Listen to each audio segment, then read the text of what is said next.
자, 이게 무슨 말이죠? 내가 아들로 있지 않은데 누가 나를 권면하겠습니까? 반대로 나 스스로가 내가 무슨 아들이야, 나에게 더 이상 뭐가 필요해 라는 태도로 가지고 있는데 어떤 말이 들리겠습니까? 그렇지 않겠어요?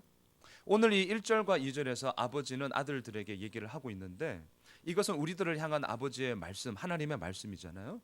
근데 우리들 삶의 태도에 내가 무슨 아들이야, 이제 뭐 이런 부분들 이 정도는 내가 다 띄었잖아 라는 것으로 간다면 안 들릴 거예요. 그리고 들을 수가 없을 것입니다. 여러분, 잠언을 보면서 늘 잊지 마십시오. 제가 어제도 말씀드렸지만 하나님이 우리에게 원하시는 것은 아버지와 아들의 관계입니다. 다시 말할까요? 사랑의 관계예요. 그냥 동네 아저씨와 동네 꼬마와의 그런 관계가 아니라는 것이죠. 그냥 나이스하게 적당하게 그렇게 하려면 훈계 필요 없습니다. 그냥 칭찬하면 돼요. 그냥 좋은 말 하면 돼요. 그리고 부스럼 만들 이유가 뭐가 있겠어요? 하지만 하나님은 우리들에게 원하시는 것은 아저씨와 동네 꼬마와의 관계가 아니라 뭐라고요? 아버지와 아들의 관계예요. 아들들아, 이것이 사랑하는 아버지가 오늘도 우리들에게 끊임없이 얘기하고 있는 것임을 보게 됩니다. 그렇기에 아들들아 아비의 훈계를 들으며 라고 시작하는 이 잠언을 통해서 우리는 무엇보다도 나의 아들됨에 대해서 승부를 보셔야 됩니다. 이것을 놓치면 뒤에 나오는 훈계를 들어라, 법도를 떠나지 말라, 이것은 하나의 우리를 어떻게 보면 옥죄이는 더 무거운 법이 될 수 있죠. 소위 말하는 율법으로서 우리들의 삶에 무거움이 다가올 수 있죠. 하지만 이것이 율법이 아니라 오히려 율법을 완성하신 예수 그리스도의 그 은혜로 말미암아 우리들에게는 이 오늘 2절 말씀처럼 선한 도리로 통하여서 하나님 아버지 앞에 더 가까이 나아갈 수 있는 우리들의 참된 삶의 결과물이 나올 수 있다라는 것입니다. 여러분, 잊지 맙시다. 우리는 아들입니다. 여기에서부터 시작을 하셔야 됩니다. 여기에서 우리가 승부를 보셔야 됩니다. 과연 내가 하나님 아버지 앞에서 얼마나 아들됨의 모습으로 내가 나아가고 있는가. 그것이 있을 때에 내가 누군데 그래 라는 것이 아니라 주님, 내가 누구간데 이런 은혜를 주셨습니까? 바로 여기에서부터 시작하는 것이 우리는 하나님 앞에 날마다 나아갈 수 있는 힘임을 오늘도 고백하게 됩니다. 그때요 우리는 들을 수 있습니다. 그리고 그 들음으로 말미암아 결국 내가 선한 도리를 너희에게 전하노니 나의 법도를 떠나지 말라라는, 떠나지 않는 힘이 그때서야 나오게 되는 것이죠. 여러분, 잊지 마십시오. 언제나 아들로부터 시작을 하셔야 됩니다. 아들이어야 합니다. 그럴 때에 뭐가 와요? 들을 수가 있어요. 그럴 때 들리게 되는 겁니다. 들을 수가 있어요. 아버지의 훈계를 들음으로 말미암아 그것이 내 안에 들어오고 내 안에 들어온 그것이 결국 내 삶에 나타나는 것이 뭐예요? 떠나지 않게 되리라로 나올 수 있는 것이죠. 법을 떠나지 않으므로 언젠가 우리도 아버지가 되잖아요. 나도 아버지가 되었을 때 아들들에게 얘기할 수 있는 것이죠. 아들아, 이란 선순환이 오늘도 우리들에게 있는 줄 믿습니다. 첫째로 아들됨이에요. 아들됨. 잊지 마십시오. 잠언의 모든 구절을 읽으면서 하나님 아버지를 경외함으로 나아가고 있는 자녀된 우리가 얼마나 그 은혜의 그 감격이랄까요? 그 은혜의 힘을 오늘도 내가 기억하며 나아가고 있는가. 이것이 잠언의 시작의 첫 스타트라는 것을 잊지 마십시오. 두 번째입니다. 나도 아들이었다라는 거예요. 나도 아들이었다. 3절과 4절을 보실까요? 우리 같이 읽겠습니다. 시작. 나도 내 아버지에게 아들이었으며 내 어머니 보기에 유약한 아들이었노라. 아버지가 내게 가르쳐 이르기를 내 말을 내 마음에 두라, 내 명령을 지키라, 그리하면 살리라. 자, 지금 아버지는 1절과 2절을 통해서 아들들에게 두 가지를 명령했잖아요. 첫째 명령이 뭐죠? 아비의 훈계를 들으며 명철을 얻기에 주의하라. 2절에서는요, 내가 선한 도리를 너에게 전하노니 내 법을 떠나지 말라. 이렇게 두 가지를 명령을 했죠. 그러면서 아버지는 자신이 언제나 아버지로만 있었던 게 아니라 나도, 얘들아, 나도 아들이었어 라고 지금 얘기를 하는 거예요. 나도 아들이었어. 자, 저는 말씀을 이렇게 묵상을 하면서 이 나도라는 단어가 눈에 이렇게 쫙 이렇게 공감이 되지 않으세요? 나도 아들이었어 얘들아, 이렇게 하는 거. 나도, 이 한 단어가 때로는 위로가 되고 때로는 힘이 되죠. 정말 마음에 이렇게 공감이 확 생기는 말입니다. 아버지가 말하는 거예요. 아들아, 너만 힘든 거 아니야. 나도 그래. 나도 그래. 나도 내 아버지에게 아들이었고 내 어머니 보기에는 유약한 외아들이었어 라고 자신의 이야기를 하고 있습니다. 이 3절에 보면 두 개의 시선이 지금 오버랩 되잖아요. 두 개의 시선이. 자, 잘 보세요. 3절에 보시면 이 아버지가 자신을 회상하면서 자신의 아버지에게는 뭐라고요? 아들이었어요. 아들. 근데 엄마가 보기에는 뭐예요? 유약한 외아들이에요. 이 두 개의 시선이 지금 이 오버랩이 되고 있죠. 아버지가 보기에는 아들이었다. 느낌이 어떠세요? 조금은 이렇게 좋게 말하면 객관적, 약간 나쁘게 말하면 약간 이렇게 떨어져서 보는, 아버지에게 아들이었어. 아들, 뭐 이런 느낌. 하지만 엄마가 보기엔, 제가 지금 입으로 엄마라고 그랬어요. 어머니가 보기에는 뭐예요? 유약한 외아들, 아들, 이런 느낌이죠. 자, 이 두 개의 시선이 자신의 삶을 회상하면서 이 아버지가 지금 아들들에게 얘기를 하고 있습니다. 이 당시 이스라엘에게 있어서, 이스라엘 사람들에게 있어서 자녀는 하나님이 주시는 최고의 복이었죠. 그 어느 것보다도 비교할 수 없는 최고의 복이 자식이었습니다. 근데 그 자녀가 이 가정에 이 지금 잠언을 쓰고 있는 이 사람의 얘기를 들을 때 아버지에게는 아들이었고 어머니 보기에는 유약한 외아들이었어요. 그러니까 하나밖에 없는 지금 아들이죠. 그러니 이 부모의 마음에 얼마나 큰 기대감이 이 아들을 보면서 있겠습니까? 자녀가 많으면, 물론 모든 자녀가 다 잘 되면 좋겠지만 이거는 선택의 여지가 없는 거죠. 외아들 하나밖에 없으니까. 얼마나 부모의 기대감과 시선과 그 사랑의 마음이 막 얼마나 많았겠어요. 그런 가운데 4절을 보세요. 그런 가운데 이 아버지가 날마다 자신에게 가르쳤다는 거예요. 뭘 가르쳤죠? 나의 말을 너의 마음에 두어라. 또 뭐예요? 내 명령을 지키라. 그리하면 어떻게 된다고요? 정말 살 것이다. 여기서 말하는 살리라가 그저 그런 삶을 얘기하는 게 아니라는 것을 이 하나밖에 없는 외아들을 향하여서 아버지가 얘기하고 있는 것이죠. 내 말을, 이 아비의 말을 너 마음에 꼭 두어. 꼭 잊지 말아라. 그리고 그거대로 한번 네가 살아보면 좋겠어. 그러면 너의 삶에 하나님께서 이루시는 그 진짜 살리라, 무너지리라, 패망하리라, 떠나가리라, 이런 것이 아니라 살리라. 하나님께서 살려주시는, 하나님께서 이끌어 가시는 그 은혜의 깊이가 정말 무엇인지 너는 그때서야 알게 될 거야 라고 아버지가, 또한 어머니가 자신에게 그렇게 얘기를 했다라는 것이죠. 여러분, 이 말씀은 물론 이 잠언 4장에서 얘기하고 있는 이 아버지의 자신의 이야기이지만 이것은 우리들의 이야기이기도 합니다. 정말 두 개의 이 시선이 날마다 우리들을 보면서 오버랩이 돼요. 때로는 아버지가 아들을 보면서 약간은 객관적으로, 약간은 좀 뭐랄까 좀 위험 있게 아들이란 시선으로 우리를 이끌어 갈 때가 있습니다. 하지만 때로는 어머니의 시선도 우리들에게 늘 있는 것이죠.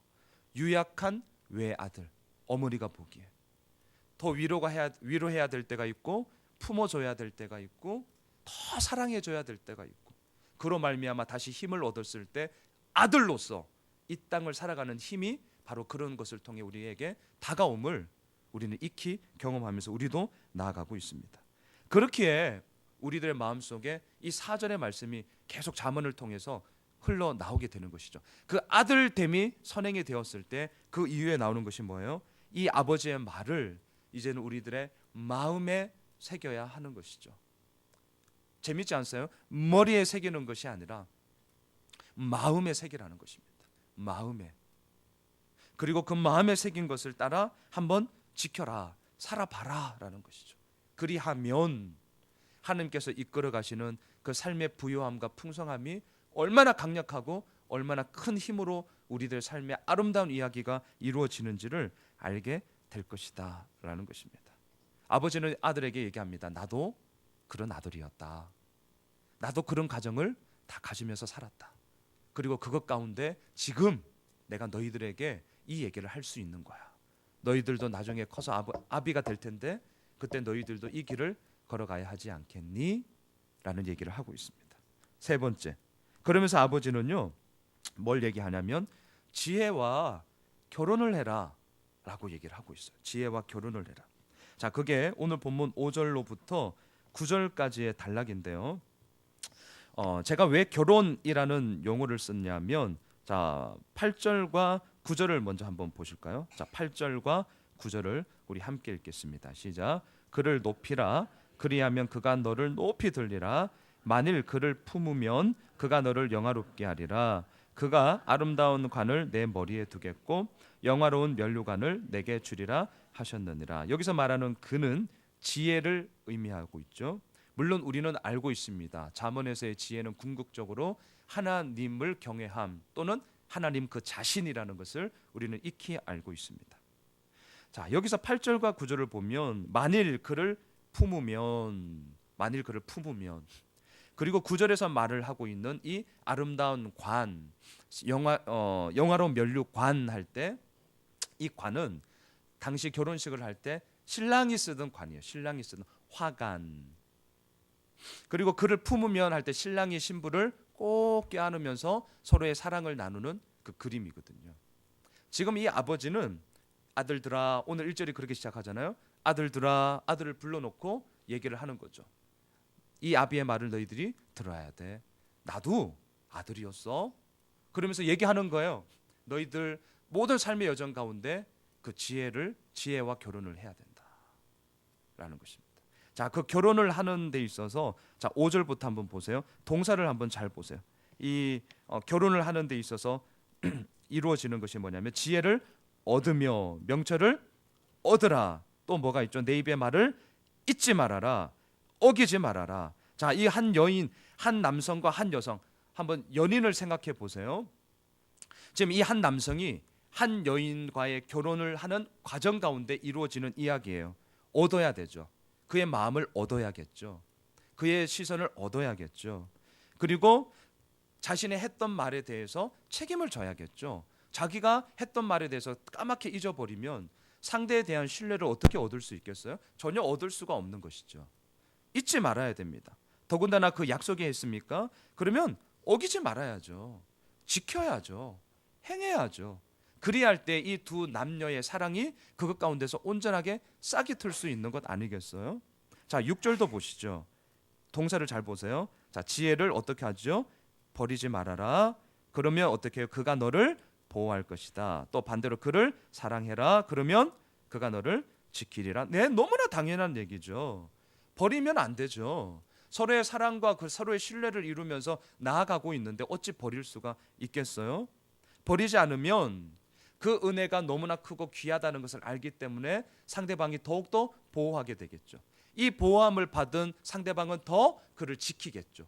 지킴과 보호함의 선순환을 통해서 그 사랑의 관계가 더욱더 견고하게 세워지는 것 아니겠어요? 그를 사랑해라. 그가 너를 지키리라. 네, 당연한 이야기죠. 7절도 보시죠. 같이 읽겠습니다. 시작. 지혜가 제일이니 지혜를 얻으라. 내가 얻은 모든 것을 가지고 명철을 얻을지니라. 내 이 마음을 당연히 품어야죠. 내가 사랑하는 그 여인, 내가 사랑하는 그 남성이 제일이어야 되죠. 나는 너만 사랑해가 돼야죠. 너만 사랑해. 근데 뭐예요? 나는 너도 사랑해. 이렇게 되면 이 뉘앙스를 아죠. 너만 사랑하게 돼야지. 나는 너도 사랑해. 한 남성이 한 여인에게 프로포즈합니다. 아주 분위기 좋은 곳에서 누구누구야, 나는 정말 너도 사랑해. 이렇게 된다면 네, 우리 항해자 권사님 고개처럼 이렇게 가로지는 게 되는 거죠. 너만 사랑하게 돼야겠죠. 지금 이 아버지는 아들들을 불러놓고 그 얘기를 합니다. 우리들의 삶의 지향점이 어디에 있느냐는 거죠. 우리들의 시선이 어디에 있느냐는 거죠. 지혜가 제일이다. 지혜를 얻으라. 나는 너만 사랑해. 이것으로 나아갈 때에만 우리들 삶 속에 아들됨으로써 결국 이루시는 영화로운 면류관, 아름다운 관을 서로 씀으로 말미암아 그 결혼의 기쁨을 통하여서 이루어가는 가정됨을 시작하게 된다라는 것입니다. 말씀을 정리하겠습니다. 우리가 계속해서 잠언을 보고 있는데 오늘 다시 한번 좀 반복해서 제가 말씀드리고 싶습니다. 잠언을 보실 때 꼭 잊지 말아야 할 안경이 있습니다. 잠언을 통해 지혜만을 찾고자 한다면 음료를 만나게 됩니다. 하지만 잠언을 통해 하나님을 찾고자 한다면 지혜를 만나게 될 것입니다. 다시 한번요. 잠언을 통해 삶의 지혜만을 찾고자 잠언을 보게 된다면 음료를 만나게 돼요. 여기서 말하는 음료는 하나님과 비슷해요. 너무나 매력적이에요. 너무나 우리들을 유혹합니다.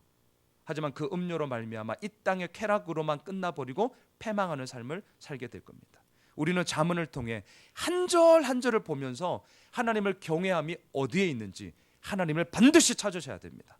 그리할 때 얻게 되어지는 것이 있는데 그렇게 우리가 추구했던 지혜가 얻게 됩니다.